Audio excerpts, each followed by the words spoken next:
नरक भोगोगे, नरक नरक भोगोगे, पक्का कह रहे हैं, पक्का नरक भोगोगे।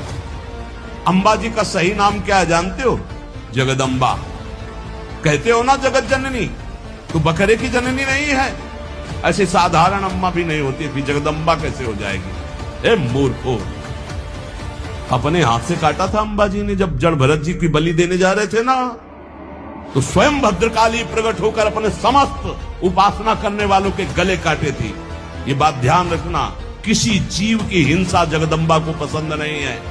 ये कैसी आज की भावनाएं चली हुई हैं। जगदम्बा या देवी सर्वभूतेषु शक्ति रूपेण संस्थिता, वो देवी है, वो अम्बा है। कैसे यार बुद्धि भ्रष्ट हो रही लोगों, बचो ऐसे लोगों से। प्रसाद में अभक्ष पदार्थ देते हैं कि अंबा जी का प्रसाद है। अंबा जी का एक बार प्रसाद पा ले तो बुद्धि शुद्ध हो जाए और वो मोक्ष पद का